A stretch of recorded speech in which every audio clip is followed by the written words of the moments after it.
You're listening to Moviesucktastic.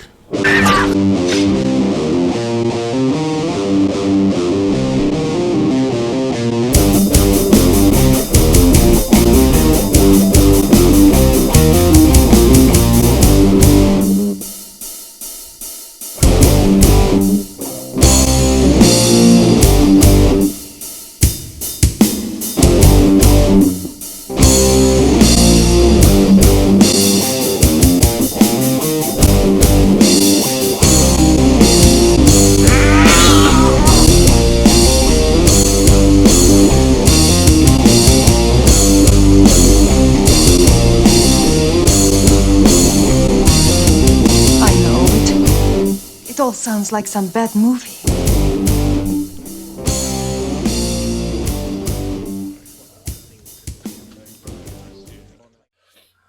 But anyway, so now I forgot which came first, G.I. Joe or Transformers 2? Transformers 2. Transformers 2 came out. first, They came out the same summer.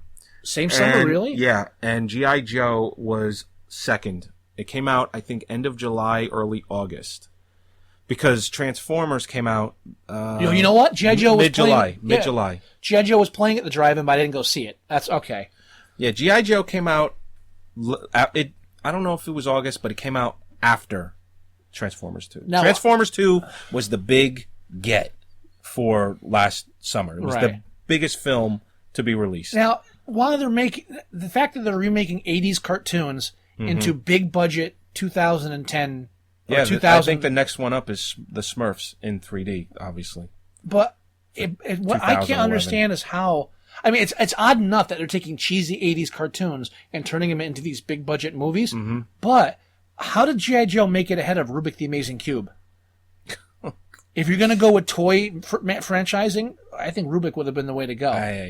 Beats me. That or the Snorks, I would have gone. Snorks? Instead of... You remember the Snorks.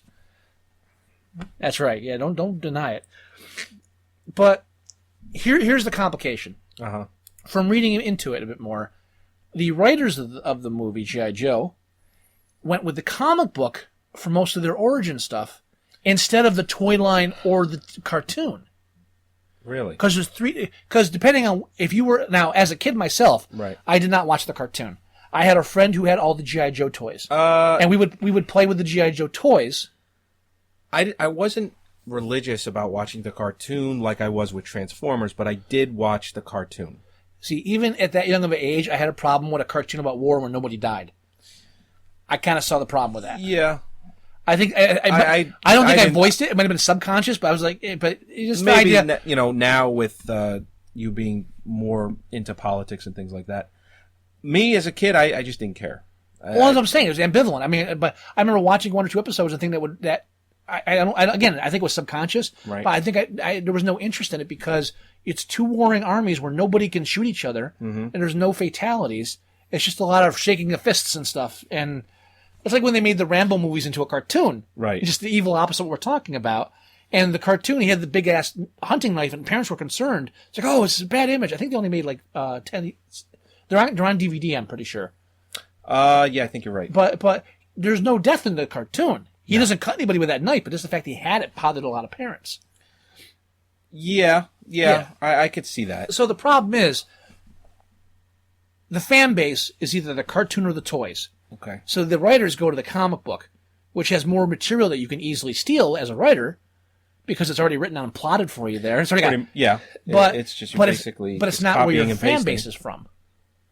No, your fan base is from the cartoon or the toys. Because the toys usually the toys had their own separate storyline too. Because on the back of the cases, you had the little outlines of all the characters, and the little bios and stuff. And those didn't always mesh with the cartoon either, because the cartoons were obviously overseas bullshit, and there was cranking them out. So you have three different storylines based on which you went, and they went with the least popular one because comic books have a less of a market than publicly broadcast cartoons or the toys. So there's a lot of stuff in the cartoon or in the movie that will conflict with people that enjoyed the cartoon or the toys because it's from the mythos based on the comic book. So we're already dealing with an odd creature here. Okay. That's like if I came to you and said, "Yeah, I'm doing Superman. I'm gonna do a why Superman would you movie." do that?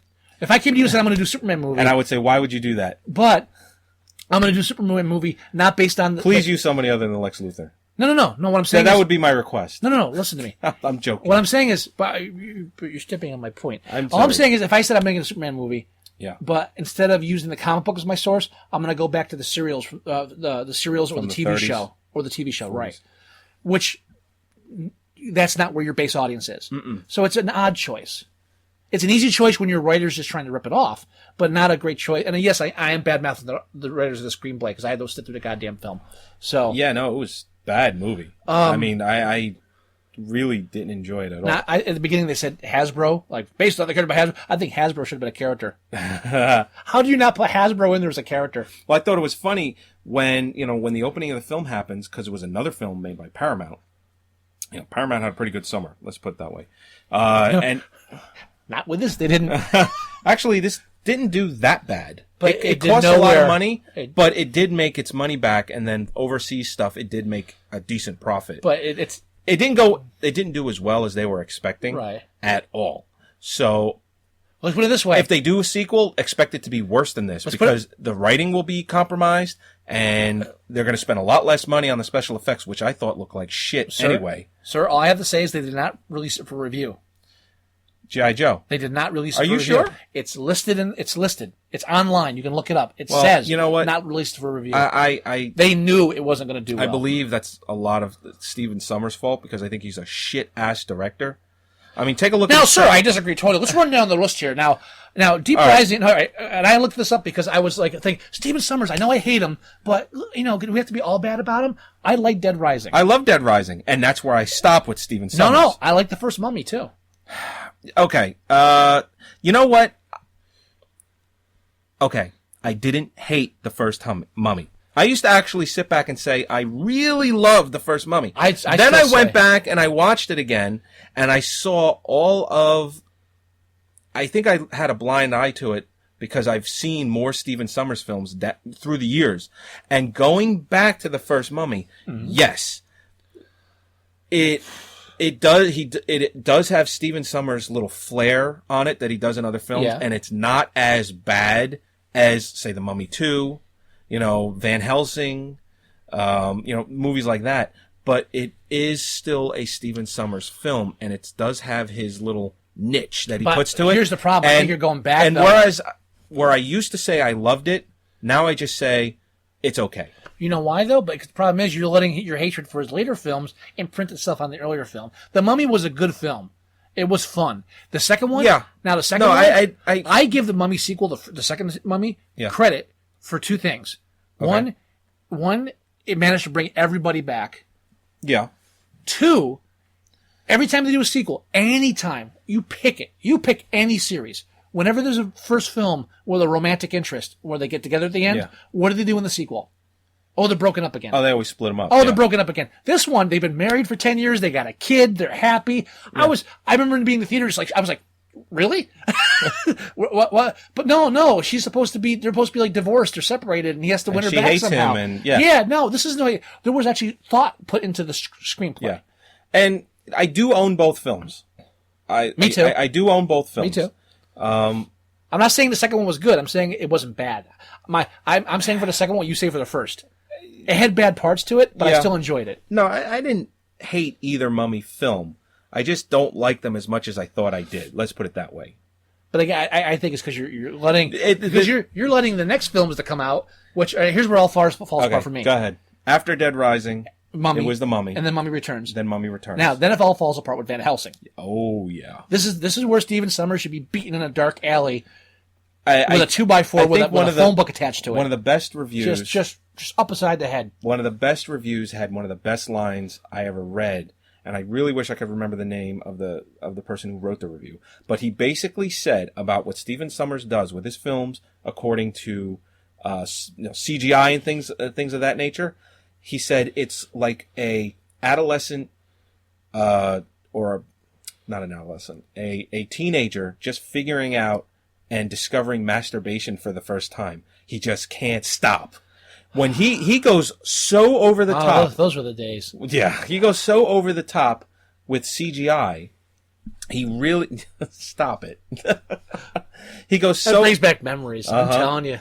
Yeah, just last week. No, he goes so over the top with CGI. He can't stop. He doesn't know how to control himself. So when you see a film like Van Helsing, this is ironic because when I watch Van Helsing, I feel like he's jizzing all over me. It's almost like the same thing. Yeah, I feel like used and soiled. Yeah. I think so. We can't go into Van Helsing. No. Let's not. We'll have to in a future episode as far as like an old review because we could talk about that for an hour.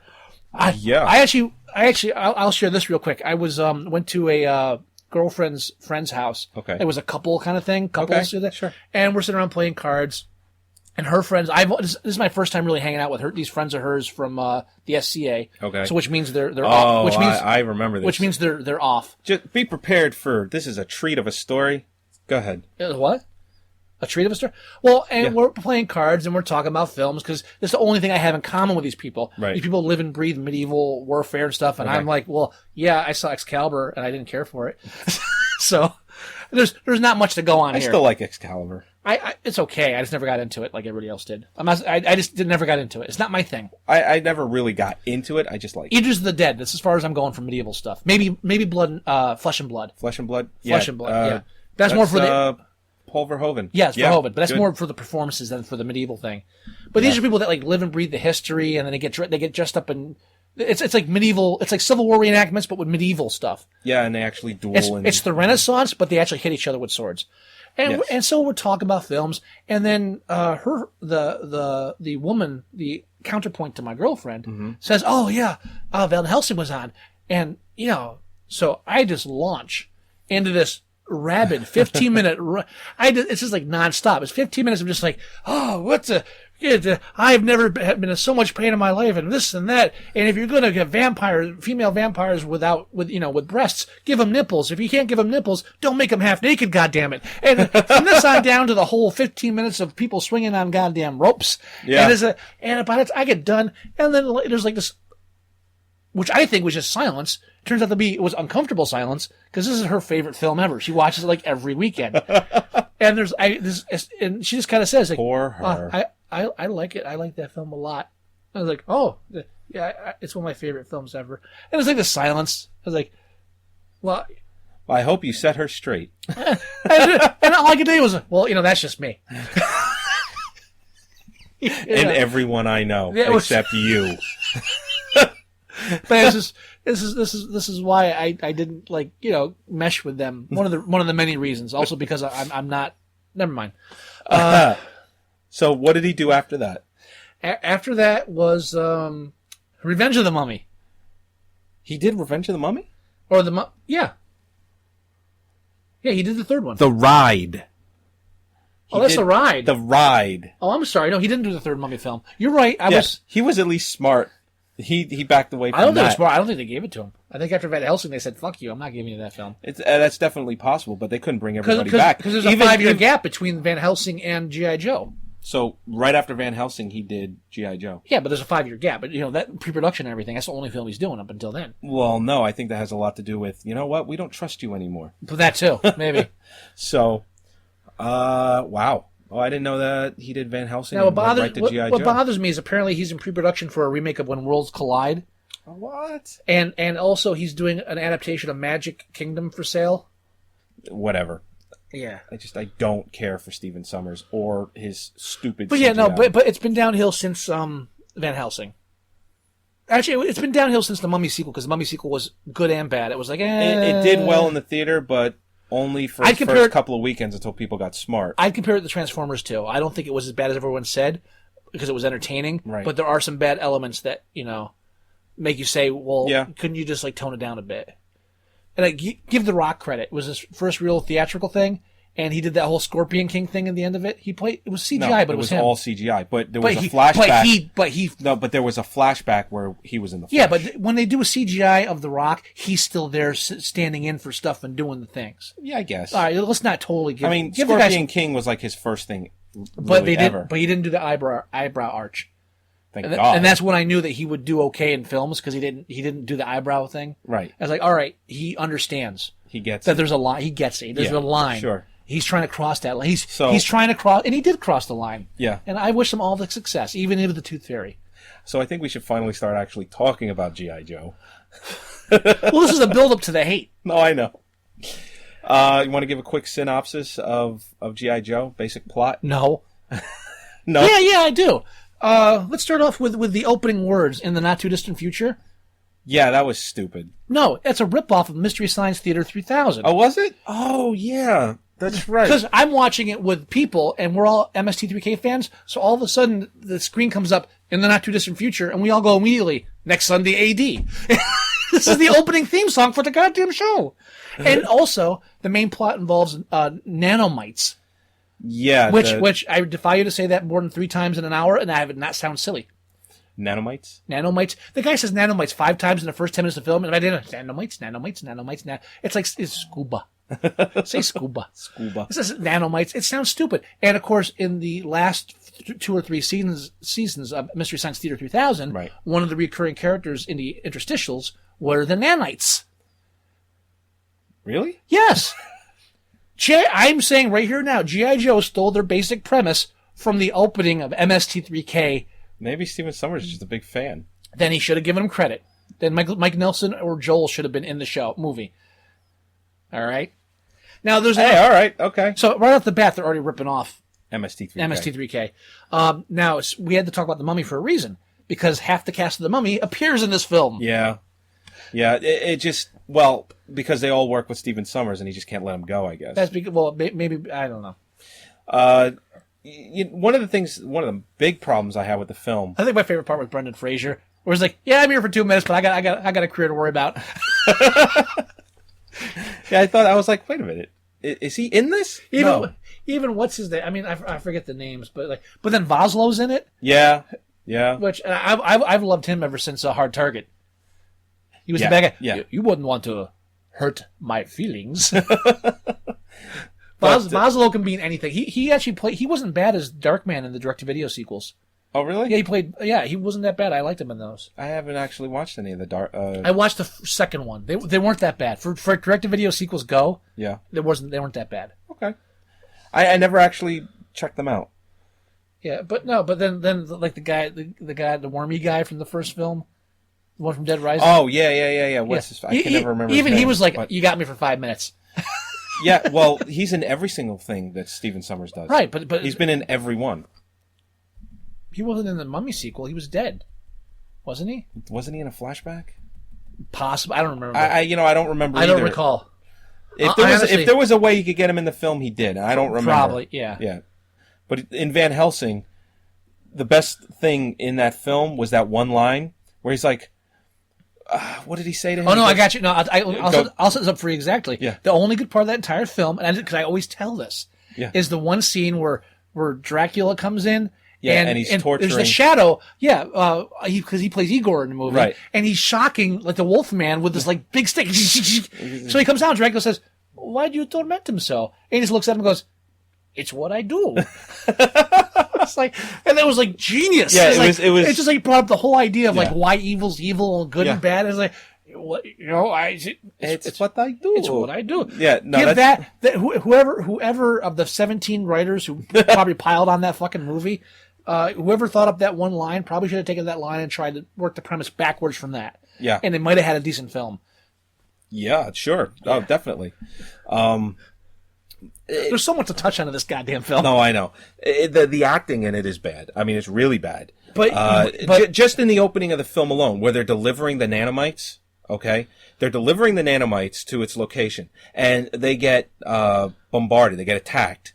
And the one part in the beginning of the film where the guy's flying his I believe it was a helicopter or a jet. It was one or the other. And he's just ready to get blown up, ready to get crashed into. And the best thing they have him say is in a very... Dear God, or... Oh my God. Oh my God. And then he blows up. It was silly. With the railgun technology out the eraser.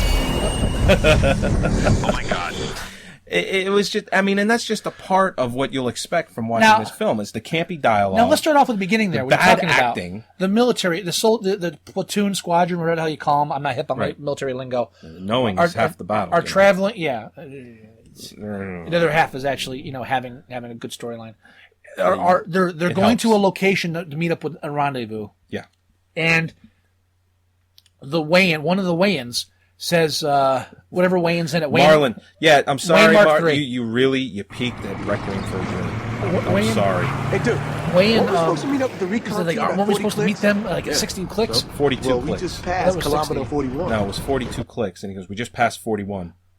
I disagree. I think it was. I just watched it last night. It's All right. 42 clicks. I just watched it last night too, dude. I could have sworn they said 60. Doesn't matter. They say like, "Oh, we're already a click past it." Right.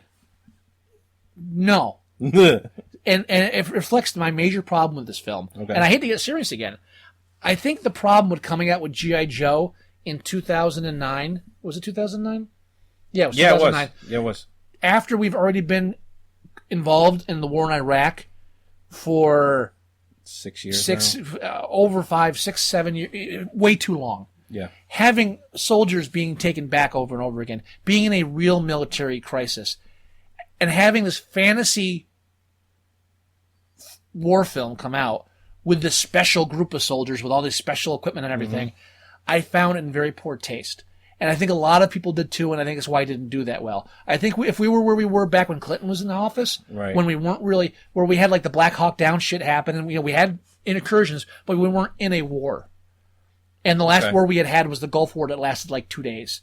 I don't even think it lasted that long, to be honest. You know what I'm saying? I think it lasted a few hours. Well, I mean, the initial, yeah. Yeah. So my point is, I get what you're saying. Back in 1999, maybe, you could have made G.I. Joe and people would have gotten behind it. This is kind of cool, yeah. But coming into a reality where war sucks, and we know it, and the reason why all these films about Iraq war have done poorly too, because people are so tired of it, they don't want to deal with it. Even The Hurt Locker, which won Best Picture, reviews across the board, accolades, it is the lowest, not the lowest budget, but it is the lowest grossing Best Picture ever. I think it made $15 million. For a country steeped in war. Nobody cared about seeing it. Yes, it wants was to a watch great this stuff? film. Exactly. So I'm saying your point is completely valid. And also to do a film about super soldiers and about the military, Right. and then not even really not even like doing any kind of comparison to Iraq war. You had people complaining about Avatar because they mentioned daisy cutters. They go, oh, they're bitching about the military. So you know what? And then we made $1 billion because everybody's like, yeah, we're tired of invading other countries too. You know, as much as I hate Avatar, at least they had the right point on that. It's like, yeah, maybe we shouldn't be doing this. Yeah, you're right. And the Smurfs will win. And so Those Keeblerals, they got exactly.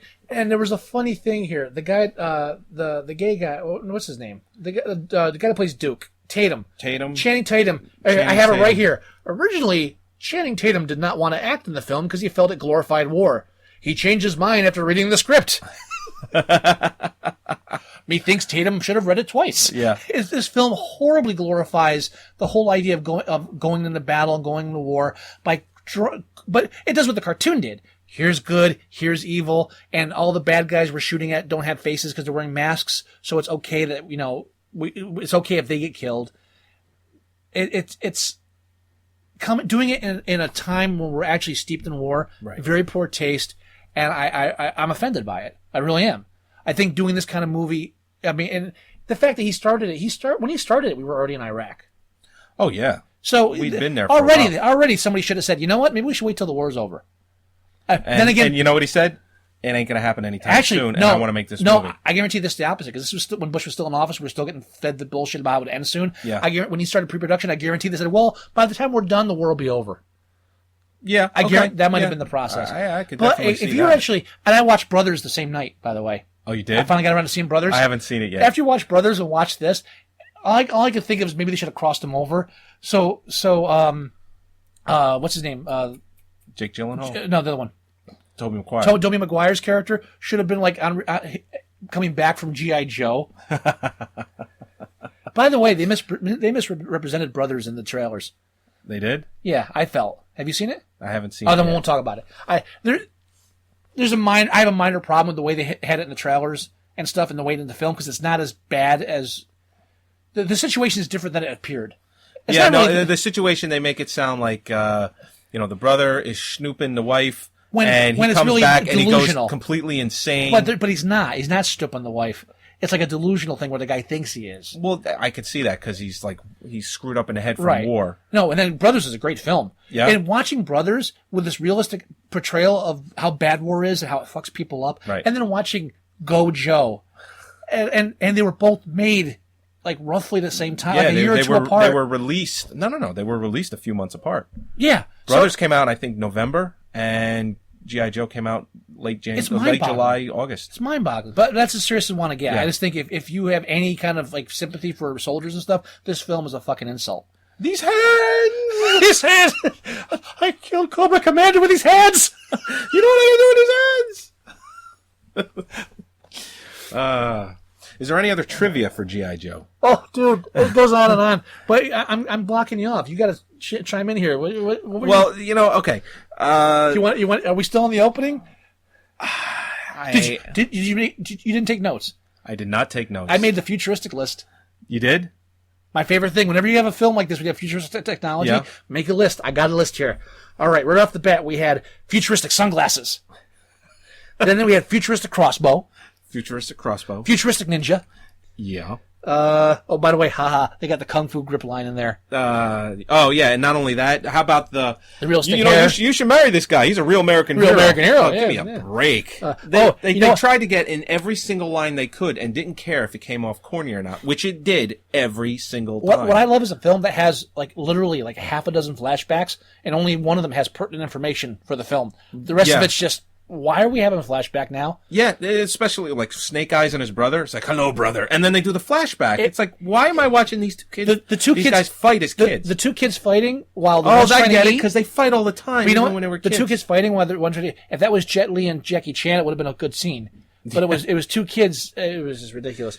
So we got futuristic BlackBerry. Yeah. Futuristic monocle. Futuristic jetpack, which is bizarre. They took the jetpack and made it complicated. Why are there wings on a jetpack? This is a jet glider. Yeah, it's... This is a glider pack. It's a glider pack, he's right. Then futuristic Hummer. Yeah. Apparently the futuristic meaning of weaponizing something is to spin it really fast. So weaponize these warheads. Well, wait, aren't warheads already weaponized? And then to weaponize it, it just spins it. Now they're weaponized. What is this weird pseudo sense? It's like, is that how they weaponize uranium? They just put it in a rock tumbler. I'm just enjoying watching you go, man. Dude, I'm watching this whole scene. It's like, what? When they say weaponize, what are they actually trying to say? Usually weaponize not just, it's in the warhead already. No, you weaponize it first. One of the things that really annoyed me as far as... Oh, wait, I'm sorry. Okay, I'm sorry. I didn't mean to... No, go for it. It's like... Futuristic Hummer. Well, yeah, mine is a futuristic thing, too, so go ahead. Futuristic Hummer. Yeah. Then futuristic fish. Wait, when was the fish swimming around in the Antarctic? They were robots. They had eyes. Oh, that's right. Futuristic snowmobiles. Yeah. And then futuristic prison. Which I don't know how those work because they had the laser beam bars. Right. But then they had to put a plate down in front of it in case they try to slip through the laser beam bars. The futuristic thing, one of the things that they did that annoyed me was the holograms in the film. Oh. Did that make your futuristic list? No, it made my list where I have a note on that. I smell a cat suit cat fight at the end. Kung Fu grip. Ooh, holograms are fun. Here we go. Yeah. The biggest problem I had with them was they made sure you knew it was a hologram, but then at some point during the scene, it looks like they're right there. Mm-hmm. It looked like they were right there. And they made it a point to do a 360 of the hologram to say, oh, it looks ultra realistic. It looks like he's in the room, but look, see in the back, he's hollow. So he's really not there. So I'm just saying to myself, well, are they trying to do a Total Recall type thing? Because no matter how many times I watch that film, there's always that scene later and where I like that scene. I love this scene. You think this is the real me? Ha. It is. Well, that's the problem too. Like you're saying, they set up for a hologram thing. Right. It's like, wow, they have all this hologram technology, and they're not using it to trick people and set up. Well, that was it because in the course of 10 minutes, they had 3 or 4 hologram things. Mm-hmm. Well, someone wants to speak to you, and he puts the thing in the ground, and the hologram comes. I'm waiting for Obi-Wan. But in Total Recall, every time I watch the movie, and this is every time I forget. You freeze frame at the part with the 3 breasts. No.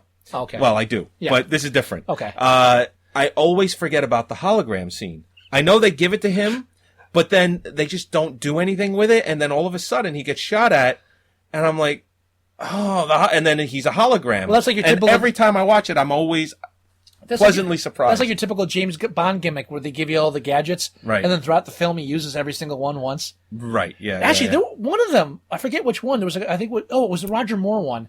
Okay. Where I forget which one it was. Like Q comes to see him. Oh, And he's in the castle, and he gave him all these gadgets, and he doesn't use any of them for the rest of the film. Was that Octopus? No, I don't. No. I honestly don't know. But okay. But it was weird because he comes to him and he gives him all these gadgets, and he didn't use any of them. He used one of them.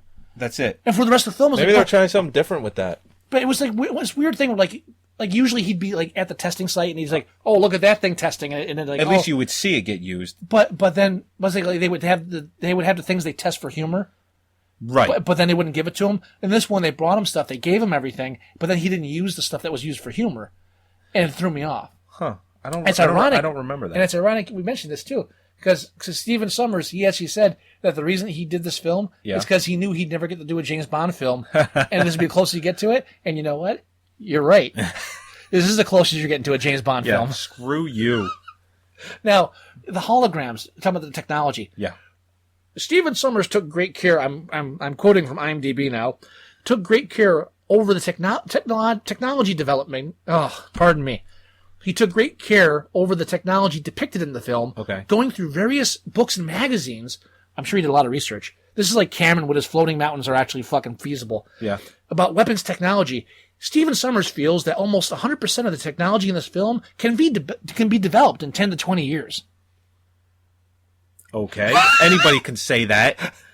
The railguns, which we had in the Racer back in the 90s. Yeah, 99. We'll have those in 10 to 20 years. The sunglasses we'll have. I guess the nanotechnology we'll have in 10 to 20 years. Yeah. Yeah. Sure. When they get FiOS to my little like corner of the world, then I'll believe that. When they make cars that the brake pedals actually work and the gas pedals don't get stuck, yeah, oh boy. I'll believe that. Yeah. They just did release an all-electric car, though. When they can build a fence to Mexico, have you heard about this with the virtual fence? They built the Boeing $2 billion on a virtual fence, which puts like cameras and stuff. Yeah. They can't get it to work. We're talking cameras. Boeing $2 billion. Boeing's it works in theory. Wow.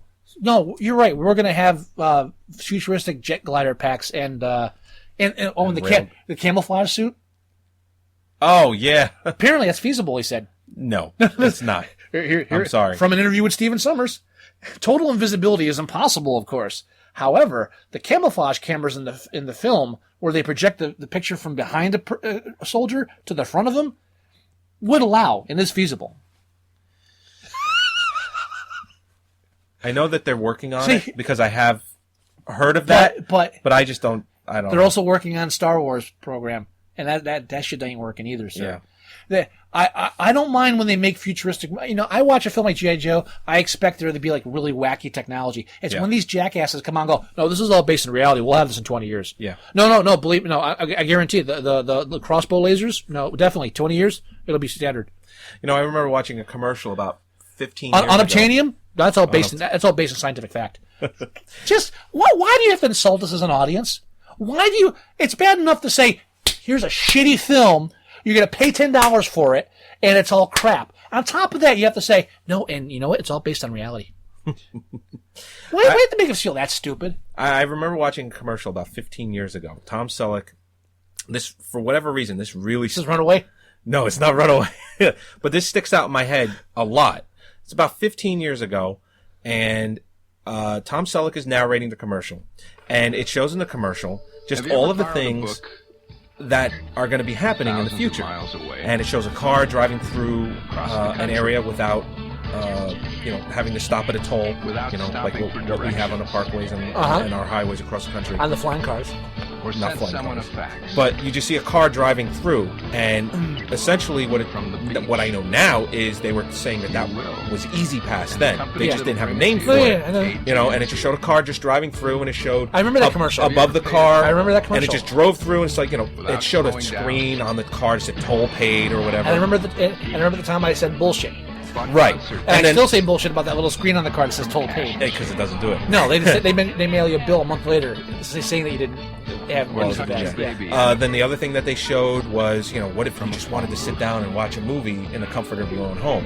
And then it just shows kids, like, it has a screen, and it's touch screen in the commercial, and they're just scrolling up, and then they touch the movie and it plays. Well, yeah, we have a form of that. It's called On Demand in Netflix, and we have it. But as far as what they showed in the commercial for the car, and as far as what they showed for the movies, and they showed a couple of other things, we have them, but it's like the low budget version. Just like we actually have something that makes soldiers invisible, but it's just called camouflage, right? Without the little camera things, and we do have things that allow soldiers to fly. They're called planes, and not the hover jet packs. Yeah, exactly. And we have crossbows. They just don't have laser bolts. It's utter bullshit what Summers is talking insulting. about. It's insulting on several levels. Yeah. I mean, the movie's insulting enough, but then they come out and go, "Oh, by the way, no, really, no, yeah, it's just, yeah. If our troops we can't get armor to our troops, but no, they'll have like invisibility suits soon." No, they're not. They're not. Sorry. But that's just. I was like, remember they get out of the van? Remember those suits cost $3 million each. It's like $3 million. Really? Really? That's all? $3 million. Fence with cameras, $2 billion. They only cost $3 million. That's a bargain. How come they aren't cranking these out? Yeah, and in a couple of years, it'll only be a few thousand. Buy them on any corner at your local, dollar store. This is the problem because the film hurts now. Because it hurts. Yeah. And considering that you watched it last night and I watched it last night, it's just fresh in our heads, and I don't know. It's a bad movie. And I was like, and hopefully Stephen Sommers never works again, but we already know that that's not the case. But I mean, how many accents can you squeeze into one team? Yeah, holy shit. Oh, the whole opening. Wait, wait. Oh, no, please don't tell me this is a Highlander sequel. No. Why are we in Scotland in like the 17th century? What the hell is going on? I'm sure I got the wrong century. I don't care. This is like the McCulloch clan. If I hear the Clan McCullen one more time. The Clan McCullum. So, okay. Oh, all right. So it's Man in the Iron Mask. I got you. Yeah. All right. Yeah. Can we watch that instead? Let's melt that on. I mean, I'm up for another Leonardo DiCaprio film. Let's go for it. Anything but this piece of shit. Let's go. I heard that Mark Wahlberg was originally intended to play Duke, but apparently he has a clue. He chose what? And you can't even say that he chose A Lovely Bones because that was made like 2.5 years before this. He's still trying to do serious film. He just gets and for the most part, he's kind of successful. So poor Mark Wahlberg because he's actually getting a lot of respect as an actor too. Yeah. But it's like, all right, serious directors to further my career. We can cross Shyamalan off the list. Peter Jackson, he just did Lord of the Rings. Let's do that. We can cross that one off the list now. Everyone he goes to is like, they did great stuff. And the film I go in, they're doing shit now. Yeah. He's catching them all after their prime. Wait, I'm trying to search out like Romero. God. If Wahlberg ever ends up in a Romero film, he may as well just end his career. You know what also insulted me in this film, sir? What? Flashback number 2 or 3 was after the kid from Third Rock from the Sun. Oh, Joseph Gordon-Levitt. Yeah, who's a great actor. Why is he in this piece of shit? You know what? Realistically, I don't know how old he is, but I think he's probably in his mid-20s. I bet he's too young to have grown up with the cartoon, but not too young to maybe have seen it later on. So I get the feeling that he is a fan of the cartoon and of the toy line, and said, you know what, this sounds like it might be fun. He's got to stick to the art house films he's been doing. Brick, like 300 Days of Summer. Just saw 500 Days of Summer. 500 Days of Summer. But I just saw Brick not that long ago, and fantastic. I'm thinking of great in that. I'm thinking of the romantic comedy involving the Spartans. The Spartans. To Sparta. Yeah, good call. I don't want to date anymore. What? This is madness. But although I do like the fact that at the end you find out the Cobra Commander is actually Scrappy Doo. Oh, that was actually cool. Scrappy Doo. Seriously, come on. How was that ending different from the ending of a Scooby-Doo the first film? It's like if Cobra Commander's chest had popped open and Scrappy Doo was in there, that would have been less insulting to me. That's a crossover. I get that. Yeah. I don't know why he was in it. Speaking of ruined careers, what's up with Dennis Quaid? He hasn't made some very good choices lately. No, and doing his bad impression of John Wayne throughout the whole film. Yeah. Here's a drinking game for you. Watch G.I. Joe, and every time you see Dennis Quaid put his hands on his hips, take a shot. It's like every other shot's this. Oh, really? Oh. God, you know what? I just must turn a blind eye to it because I don't remember. It's just... And I saw it last night. I can remember 42 clicks, but I can't remember him putting his hand on his side. I thought it was 60. It's 42. I mean, I think I read somewhere that he said that his performance of whatever character that was a cross between Chuck Yeager and Hugh Hefner. And I'm like, dude, you just walked through the film. They shot all the scenes in 2 months. Really? Yeah. Because he had to get the set the Legion right away. I don't even believe in God. Yeah, he don't believe in you either. With that career? No. If I was him right now, Nick Cage, at least Nick Cage is like a swing and a hit every now and then. Right. What's going on with Dennis? I don't know. I don't know. At least he's staying out of jail, unlike Randy. Yeah. But I would say that Randy has made better choices, even though he's gone to jail. Yeah, but also, they're trying to push the whole internationality, which the toys in the cartoon, they did have a lot of different nationalities, but they all sounded like Americans because they all did the voices. So that, yeah. So, but the Scottish accent was so goddamn thick in the film. And I like that guy. He had a small part. No, he's done great films. He's a good actor. He had a small part in Heroes. We mentioned this before, but he was the one to train what's-his-face, the one that could absorb everyone's powers. Yeah. He was the guy that had invisibility. He's been in a bunch of stuff. He's an excellent Shallow actor. Grave, he was great in that. Yeah. He just slowly... that's early stuff. I mean, since that's then, he's early, but he slowly went mad in that, and his performance just got better throughout the film. But it was so thick. And now, Echo, is that his original accent? I don't think it is. I don't think it is. Because he's got an Australian accent in that or something.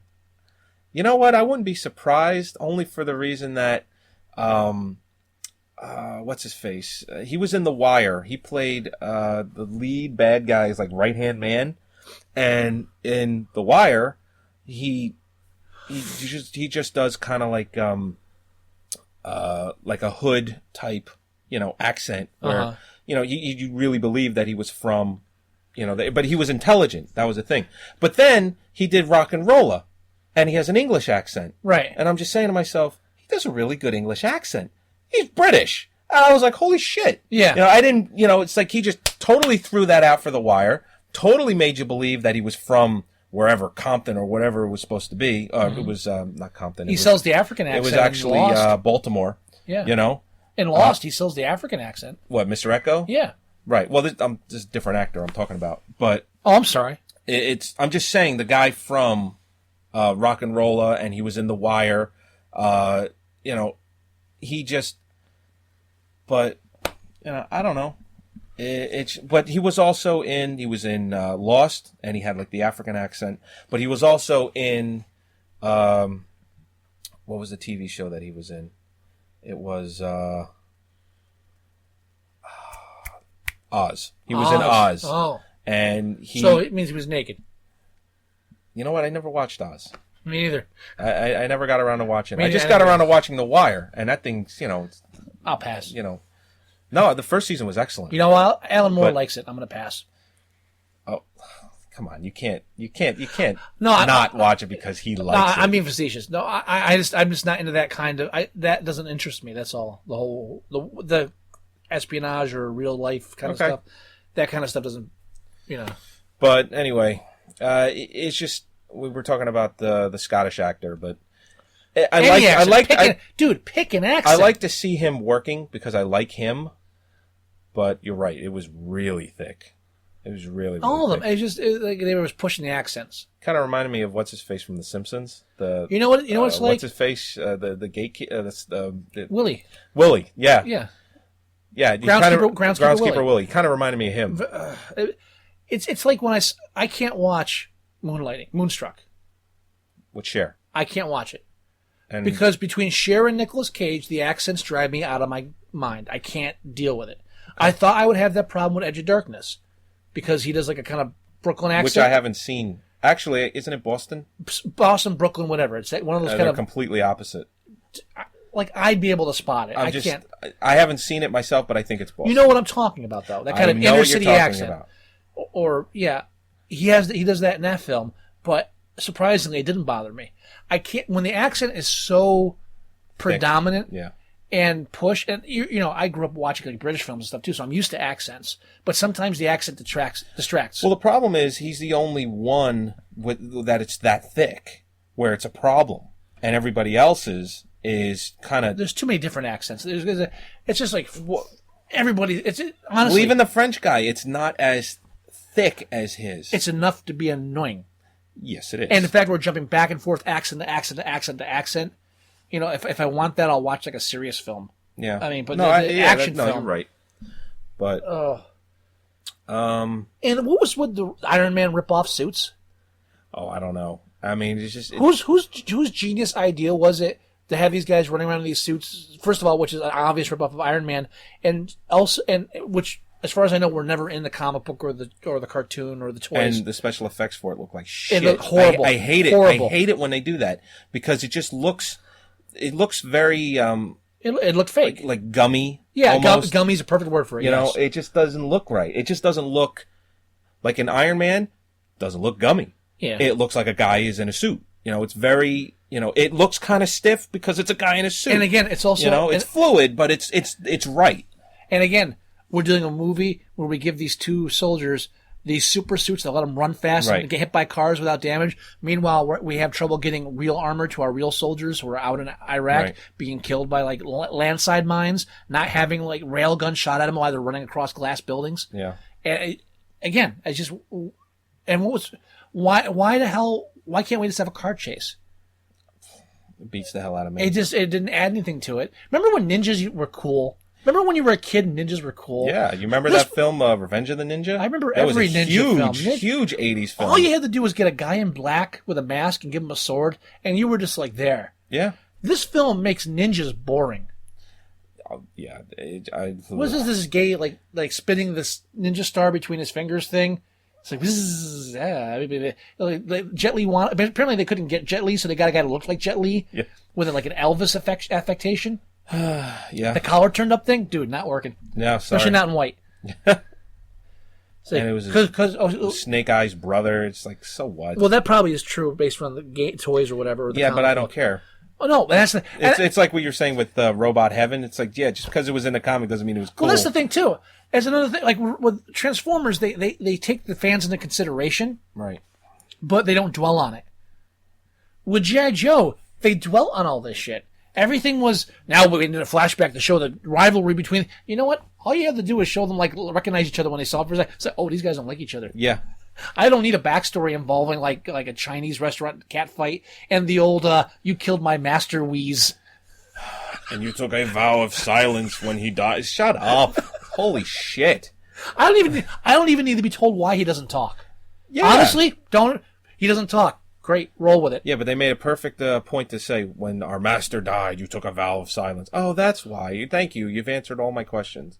But you know, there are people out there, and I hate to say stupid people, but there are people out there. Say it, dude. I'm getting used to it. Say it. They're stupid Avatar-loving people. Yeah, there's going to be people out there that are going to say, if they didn't put in the film, when our master died, you took a vow of silence, why didn't they say why he didn't talk? I don't understand that. I never understood why they don't say why he doesn't talk. So, it's, yes, you're right. It doesn't have to be explained, but they do it because, like everything else, they feel if they don't. Well, you know what? Let's be honest. This film, Idiocracy, 500 years from now, doesn't seem like such a bleak, not a bleak. It doesn't seem like it's so far-fetched. Far-fetched, yeah. the film's not. We're not the demographic for the film. The film was obviously written by and for simpletons who can't handle any kind of complexity in a storyline. Oh, Do we really need a love triangle between Duke, the Baroness, and the Cullen McClanahan clan, soon to be Destro? Right. Yeah.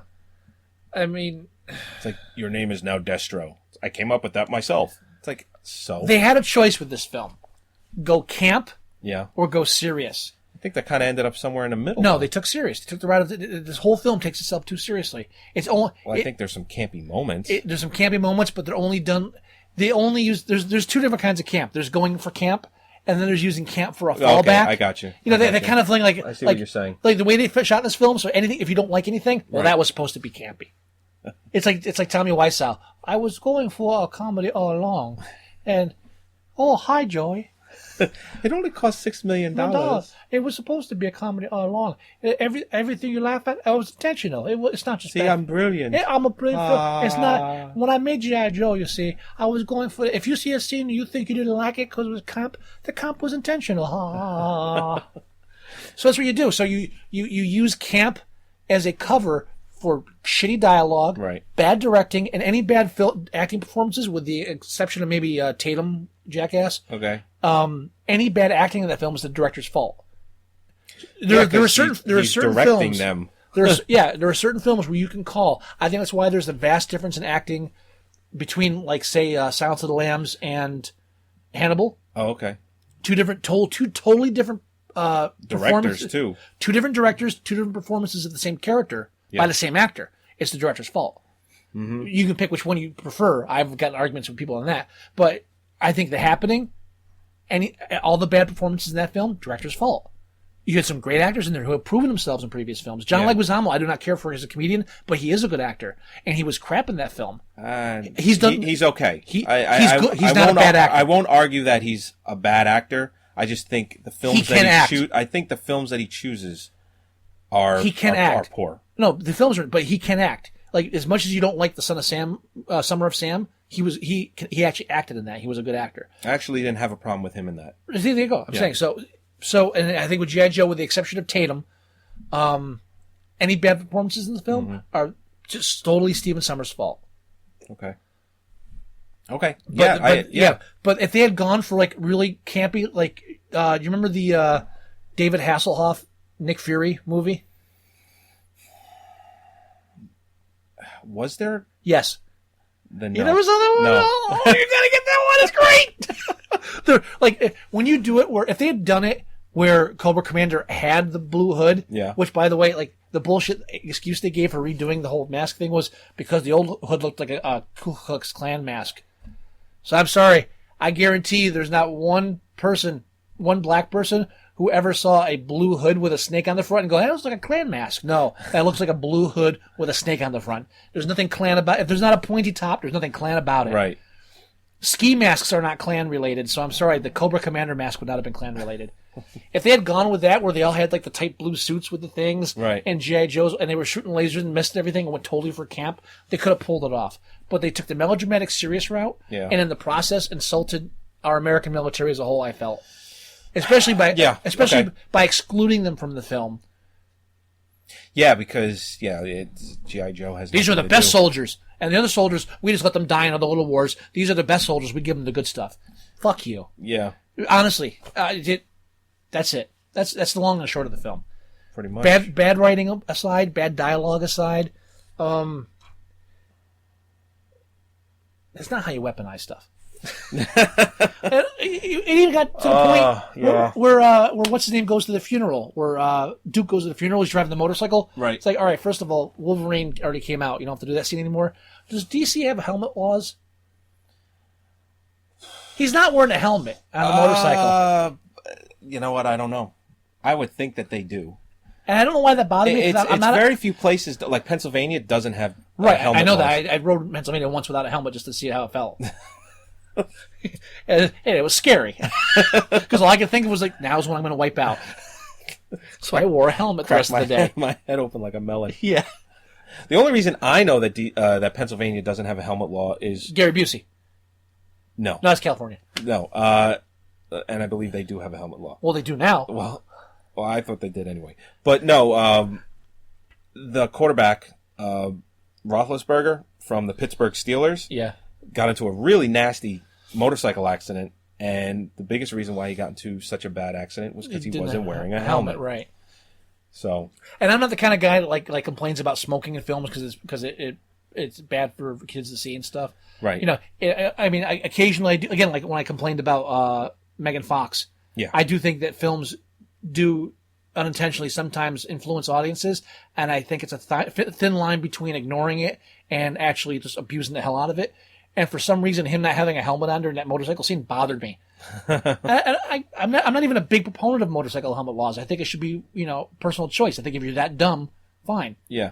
It's like seatbelts. If you well, can't be he bothered wouldn't have to looked as cool if he was wearing a helmet to cover his head. That's their mentality. But they could have put a half helmet on. It was a minor thing. He would have looked silly. It was also in the rain. It was also raining, and he had his jacket open. No, believe me, it's a terrible film, and who knows their mentality. Speaking of ripoffs too, what are they? The whole nanite death cloud thing. What's that a blatant ripoff of? Data Still remake. I never saw it. You never saw it? You saw the trailer, right? Yeah, I saw with the truck driving and it's eating it as it's driving. I don't remember that in the trailer, to be honest. That's in the trailer. It's in the big trailer. I blocked everything from that. Dude, and my decision to not watch it. Literally, I will watch it. Eventually. I'm sure I will. Literally, that scene where they show the van driving away from the Eiffel Tower, where the nanites are eating it away while it's driving. That's literally right out of Data Still. Huh. Yeah, really, just. Which also came out in 2009, I believe. My favorite line of the. You have a favorite line of the film? Favorite line in the film. You know what? Since I didn't take notes, I don't have anything written down. The only thing I can think of... No, I don't... Nothing stands out as far as favorite. Favorite line to hate was probably "You should marry that guy." Yeah. It will jog your memory. Idiot. He's they a catch real Duke. American He's in the hero. helicopter with the Baroness. Okay. And he's explaining why and how he's sorry about all this stuff. She says, "Well, everybody's sorry about something." And immediately it springs to me is like, well, I'm sorry about this film. And I think you all should be sorry for this. I think you should all apologize. Apologize to me personally. Yes. I also thought it was interesting that they actually, like Cobra Commander puts his base in the Fortress of Solitude. Uh-huh. That was a nice little... What the funny thing is when the Eiffel Tower's falling, all I could think of was like, where's Superman? Because he's got to catch this. And then the next thing I know, they're at the Fortress of Solitude. It's like, come on, guys. I know Transformers 2 kind of took the desert away from you, but come on. And who knew that like the top 10th percentile of soldiers in the secret G.I. Joe fortress, who knew that they could be taken out by like 5 Mole Men rockets? Other defenses that shitty? Yeah. Like there was no perimeter breach alarm the minute they came through? No. Dennis Quaid's got to push a button on his desk for there to be a real alarm. What the fuck? Yes, we have a lot of problems with this movie. I'm trying to make sure I didn't miss anything else here. No, I think that was it. I think. Oh no, I'm sorry. The worst, my biggest problem with the film at all is when the Wayne Mark V is driving that ship thingy, and you were watching it for me. I didn't say anything because you were watching the last 15 minutes. When he can't find the firing controls in the plane. So the maker of the plane programmed it so that the missiles are only voice activated in Celtic. For the Celtic word for firing, which is like yeah. So that means you can't fire Wait a minute. the rockets in this futuristic plane unless you know Celtic or you accidentally clear your throat. It's Celt, Scottish for fire. Okay, got it. I think it was. How many drafts of the screenplay did that part get through with no one ever saying, I think it's brilliant, I like that idea? No, again. Can you imagine what that looks like on the written paper? It probably looks even more silly than on film. Uh-huh. I mean, just really, think about reading that. I am. Believe me, when I watch these films, I think of like somebody reading the screenplay and I think of how that looks on paper and I think, who read this and said go with it? Someone's red pen should have been circling this part. So can we come up with something less fruity than this? I mean, and also one more thing. Speaking of ripoffs too. Okay. I want to see if that scene at the end where Duke and Baroness. I feel goofy just saying it. And they're trying to chart their way through the cracks in the ice. In the underwater. What movie did that remind you of? Going through the ice or the underwater stuff? Going through the ice. We have to quarter alternate route. We can't get there through here. I'm having flashbacks to the Lost in Space remake. When they're going through the planet at the end. Yeah. Well, you know what that kind of reminded me of? Because the special effects were so bad. It kind of reminded me of the video game Lost Planet with all the ice shit that they were doing in there. And I'm just like, is this a movie or is this Lost Planet, the movie? And as much as I like the game, I'm like, I don't think I want to see a movie about Lost Planet. No, I never even played the game. The game is good. Yeah. So, are we done with G.I. Joe? It's done with me, I think. All right. So I just wish they'd actually stuck Tatum with those needles in that one scene before they stop him, because that's how I felt by that point. So I made you watch Transformers 2? Yes, and I made you watch. You win. You win. If you asked me which one I wanted to watch, if I had to choose between those two again right now, I'd probably even sit through Transformers 2 regardless. Just because I like Transformers because there were some good parts I to would it. I don't think I would ever want to watch G.I. Joe again. Not even in jest. Not even in jest. No. You win this one. Thank you. I haven't won one in a while. Advantage, Guida. You've won this round, sir.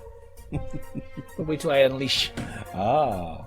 I got a couple others you haven't seen yet. I gotta get on to you. Yeah, no, definitely.